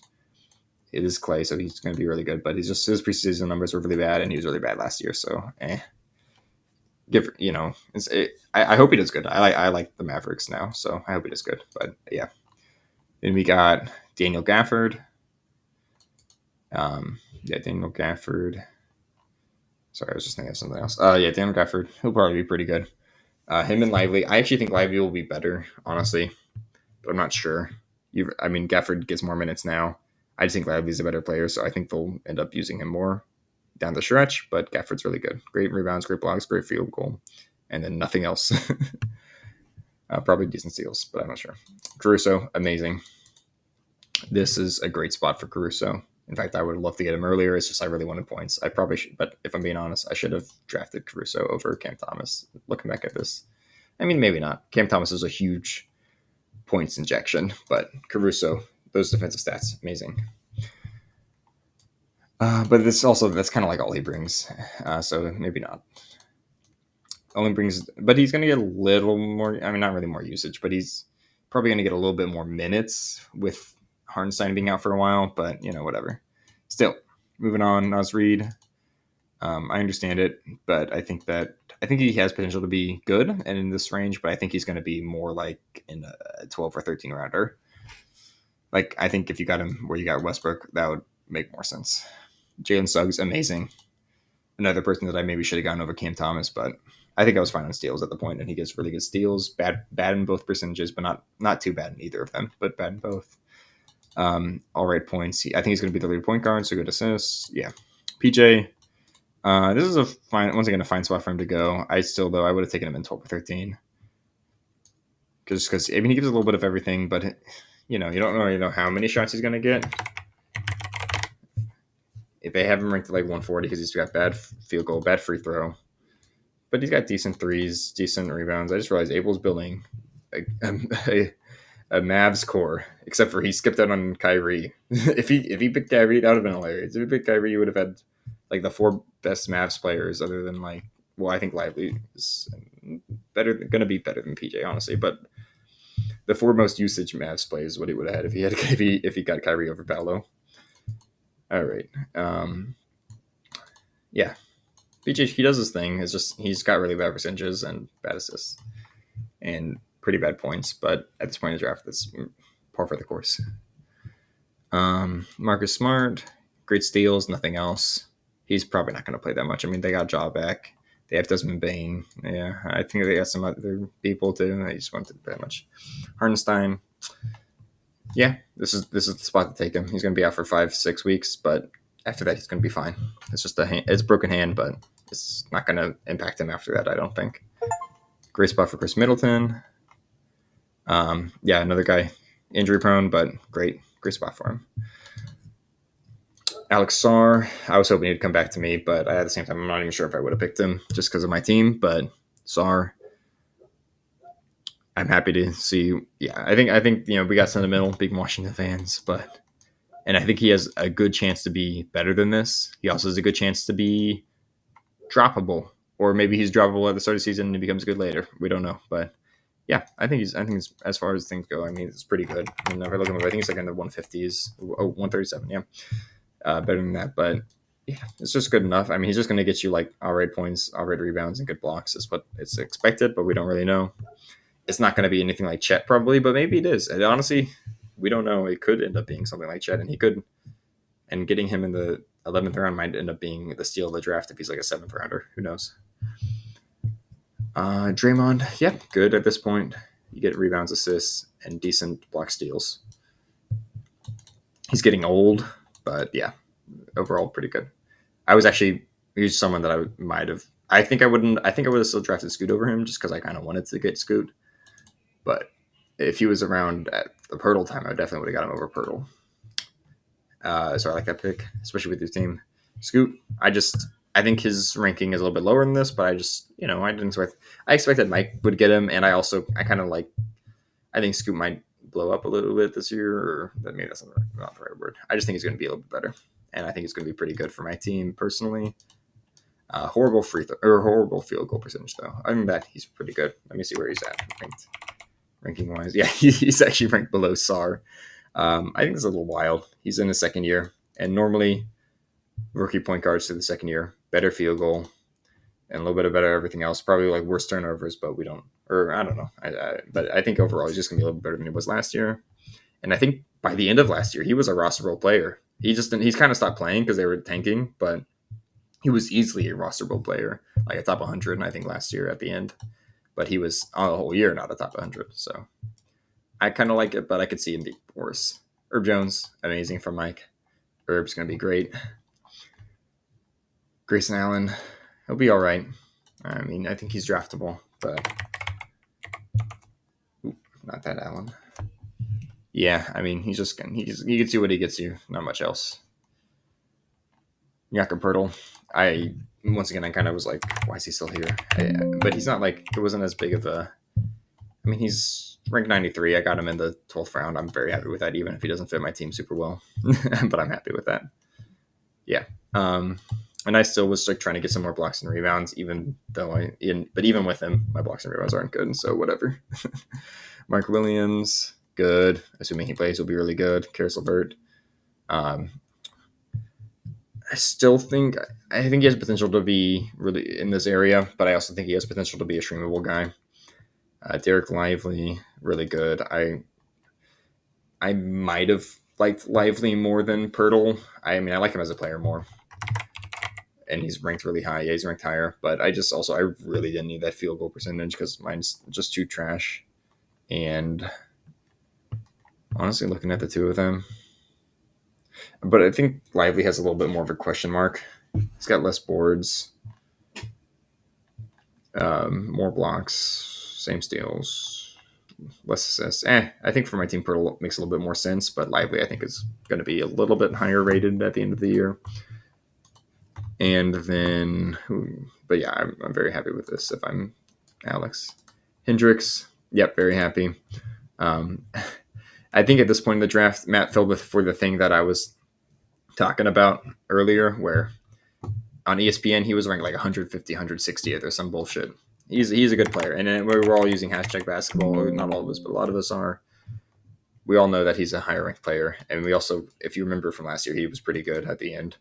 Once again, another Utah guy who was during the tank not playing as much, but 7 boards, 1.1 steals, and 1.1 blocks. It's really good. Same, it's pretty much like a mini Hardenstein. So which Jeffrey also got. So I think this is helping his draft up, helping his draft out a lot. I think Jeff. My recap with Jeff, he had a great start, and then he had, in my opinion, a couple fumbles. I forget exactly what they were. Just some things I didn't really like exactly. Like I think it was these ones, which honestly, yeah, it's like 9 and 10. Like those, even if I don't like them, they might be that good anyways. And whatever, it's round 9, it's round 10. It's not as big a deal as blundering in round 5, 6, and 7 and stuff like that. And then he had a really good round 11, really good round 10. That's definitely going to bring him back up again. And then, oh yeah, Clint Capella. Yep, he's going to probably start the year as a starter. Not sure who's going to be playing more, him or Onyeka, but either one is fine. Donovan Clingan. This was a lie from ESPN. I can understand why you take him, but Scoot came off the bench a lot, and he was the third pick overall, and he was considered to be the second best player in the draft at the time. So he was a way better prospect than Clingan. And they didn't even have another good point guard, and Scoot was still coming off the bench. So what makes you think that Klingan's going to be initially like a starter over Aiden? I just don't think if they trade Aiden, this is an amazing pick. If they do trade Aiden, he's an amazing pick.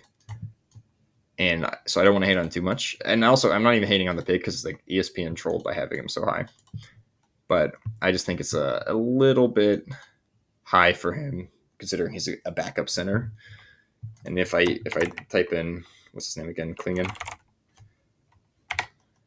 Yeah, this is 174. I do think he's going to be better than this. Especially, I wouldn't be surprised if Aiden gets traded because they're still rebuilding, and I don't think he's going to be part of the future fully. And I wouldn't be surprised if he becomes like a top 100 at least. But for now, I just think I would leave him on the waiver wire and just pick him up when that happens, personally. Gary Rozier, he'll be good. I don't know. I mean, I would have picked him if he came back to me, but I was here. Actually, I honestly don't know if I would because I want to Trey Murphy more, I think. But Terry Rozier, he'll be good. Just horrible free throw or field goal. Decent everything else. But in Miami, I remember his numbers went way down once he got to Miami, so I'd be a little worried. But it's in the 12th round. That's why he fell to the 12th round.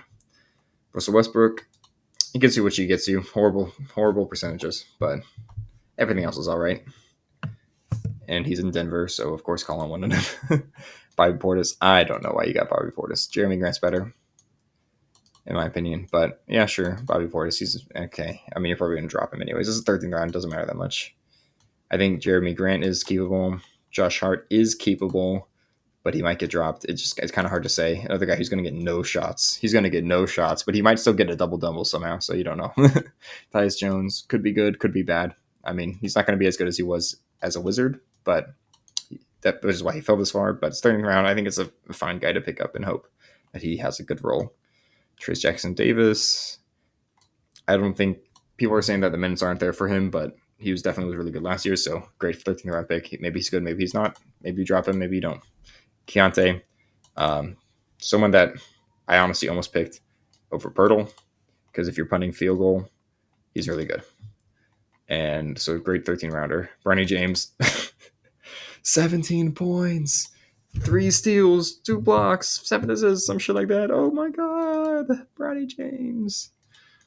Yeah, I don't know what to say about that other than that. Okay, Jonas Valanciunas, great 13 rounder. He's good upside. Don't fully know his role. Like I would have picked him over Bobby Portis any day of the week because he might have a huge role. I mean, he's pretty much the only center in Washington. Marvin Bagley fucking sucks. So yeah, it'll be good. Trey Murphy. Yeah, I think this was not to my own horn, but this is perfect 13 rounder. He's an injured guy. 13 round is droppable anyways, oftentimes.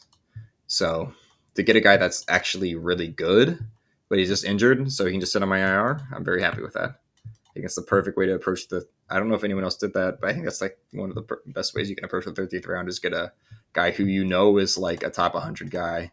Like if I type in Murphy, I'm not talking about Colin. Oops, for the R. They have him at rank 80, and and then not caring about field goal. That means he's going to shoot up even more for me comparatively. So he's really good. I mean, great free throw, great threes, decent points. decent rebounds, 1.1 steals, zero point 0.6 blocks, horrible assists. But overall, that's a really good way to end the draft for me. AirPods, that's another person I was kind of considering. He's definitely ranked lower, but he's healthy now, and maybe his percentages come up. He's apparently supposed to be shooting a lot more. So actually, his field goal might go down. I don't know, but he's supposed to be shooting a lot more threes. That's what Steve Kerr said. They're going to trust him a lot. I think he has a lot of potential to go beyond this. He could have 2 threes a game. He could have like 14 points a game, great assists, and for this point in the draft, great rebounds, assists, and steals from the guard position, and horrible blocks. But he could, and all of this could be better, I think. So I really like that pick too. All right, and then I guess I can just do a quick recap. Let's go to. Ooh, it's not show. Yeah, there we go. Let's go to the Discord and let's see what we got here. Here are the rankings. Hong Kong Longshangs. I mean, you can see picking with Wemby, picking with Jokic is just broken. This, I'm happy with this, but I won't be surprised. I'll be surprised if I'm actually top three. Well, I don't know, but I don't think, I think that the ESPN rankings, they don't really mean that much, but just looking at them, like we got pretty much a lot of the percentages are kind of condensed, honestly. So that's why percentages are kind of a crapshoot, because like, even though I punted field goal, I could randomly beat Cody and Cowboys with Jokic because we're only 0.13% apart in the overall. So you never know on the week what's going to happen. And that's why percentages are really weird. Got Abel at 8. So, hey, I mean, like, I was hating on some of his picks, but he's ranked 8. So you don't know. He could be really good, especially if he does good streaming and has good pickups. But I just think starting with Luka and some other people that you had at the start and having a bad field goal percentage is just kind of tragic. I think you should have a good field goal percentage with the players you started with. Of course, Paolo's not that good, but like a field goal. But everyone else, I think that you should have targeted a little bit more field goal. But you got great threes, pretty good, all right rebounds, assists, and on the lower end of assists, but it's not bad.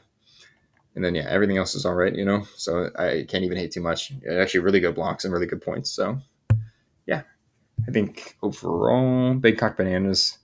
This is fraudulent. Bangkok Bananas are going to be good. Bangkok Bananas are going to be good. Trust me. This is yeah. I mean, good assists.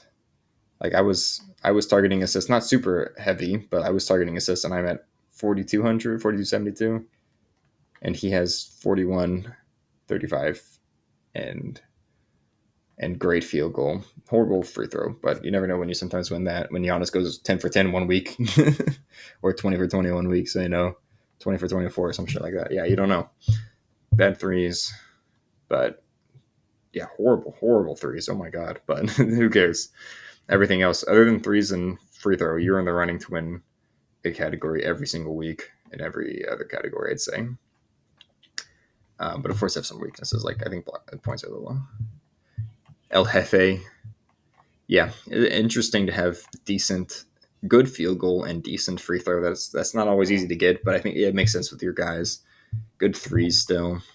Just Jeffrey built. If we were playing Roto, this is a great Roto team. Bad assists, but other than that, every bad assists and points, everything else is really good. Great Roto team. And we're not building Roto, but it's still going to win a lot of games, and I think that's going to be a regular season merchant type team. He might not do as well in the playoffs, but he also might. It would make a lot of sense. Escamite Ballers or Axumite. Yeah, makes a lot of sense. But I'm surprised you started with Shea Gilgis Alexander, and you have a bad free throw. That is an interesting take, but I guess it can make sense with the direction you go. But if you're going to have bad free throws with Shea, I would want you to have better rebounds and blocks than what you currently have. Great points, though. Great points. Great steals. All other things. I fill in. I mean, yeah. Let's see. Coding Cowboys. Recap. Good field goal. Bad free throw. I mean, if your free throw is going to be you kind of have both percentages. This is a good field goal percentage, but if your free throw is going to be this bad, I would expect you to have better. But good threes, good rebounds, good assists. I guess. Oh, yeah, but that's what you went for. You went for fuck the percentages, but give me all the counting stats except for blocks. No blocks, and I have even less blocks, but no blocks here. And then really good points. Okay. Yeah, Hong Kong, bro. Building with Wimby is broken. But yeah, no, I mean, even then, I think you had a lot of really good picks. You had some that I didn't like, but I think for the most part, I really like your direction. I think that's the more important thing is having a good identity. I think for mine, I liked a lot of my picks, but I had a bad identity, and that's showing you the difference. Because even though I didn't like all your picks, you had a really good identity. So that gives you great threes, great free throw, good rebounds, good assists, actually great assists, um, amazing steals, of course, amazing blocks because you're with Wibby. Although other people do have better blocks, which is fine because you didn't really you like after Wimby you didn't target blocks, and I think that's a good way to go about it because Wimby's going to carry your blocks, and then amazing points. I can see why you're ranked one. I can see why Codeine is ranked two, because even like you have bad with both percentages, but you can easily win either percentage on any given week. That's the weird thing about fantasy. Even blocks, yours are bad, mine are bad. We could randomly outblock the Wimby team one week. I mean, outblock the tough to outblock this one, but we could outblock Jeffrey one week. That's just the weird thing about fantasy. Harlem Hamburgers, the goat. Um, Good in both percentages, great in free throw. Wow, just all around really good, except for assists. And yeah, just except for assists. Wow, it's honestly kind of a scary team, even though it's critical of some. Oh yeah, it's the Embiid effect. Embiid and KD. That's why those are two great all arounders with some games played concerns. Same with Lowry's going to have a games played concern, but only later on in the year. But yeah, so I think it's overall high, very high upside team, but there is room for missed games. I like a lot of these picks though. ED is the only one that I feel like was a little early. And Gobert, I remember being a little early, but I think it's fine. Not early enough to matter. ED is the only one that I'm like, oh, that was early. Um, yeah, everything else. Oh, and Allen, but whatever. It's the 12th pick, doesn't matter. Let's see. Indiana Pace. Ooh, yeah. Let's see, did he punt points? For the most part, yeah, this is punt points. Is this lowest points? Second lowest points. Okay. Yeah, that's what I would have done too if I had Harden, Kyrie, and Tyrese Halliburton. I think Brad told me he didn't punt points, but he definitely did. Maybe he didn't fully notice it, but his instincts kicked in and he made a really good team for punt points. And I think that's where you go. Steals, definitely on the low side, though. I would say steals are low, but that doesn't matter. They're still in the ballpark of everyone else, which means you can win any week. Blocks are really, really good blocks. And like think about it, you start with two guards and you have 767 blocks. That's really good. Great assists. I mean, of course, you have Halliburton, Harden. Great rebounds. This is the second highest, third highest rebounds. Okay, third highest rebounds, starting with Halliburton and Harden. Great threes. Yeah, and great percentages. Pretty much everything is really good, or is decent to really good, other than points, which are pretty bad. Kind of similar to last year. That's funny. Maybe sometimes people just gravitate to a certain build because you had SGA last year and you also had like a punt points, but really good at everything else kind of build going on. Okay. Lauren Lover's already talking about that. Bangkok Bananas, yeah, I already talked about that. Let me see why it's ranked so low. I mean, yeah, high field goal, low free throw, low threes, great rebounds, great assists for if you have no threes and good assists. It's normally a weird combination, but that's makes sense. You had Shingun, I think, and some other guys. Pretty good steals and bad blocks, better than mine, but bad blocks and bad points.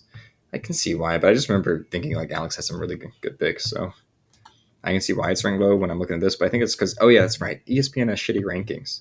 ESPN doesn't know what they're talking about a lot of times. So I think if you were to put all these teams in hashtag basketball, I think that Bangkok Bananas would at least be top 6. And I think it has potential to be even higher.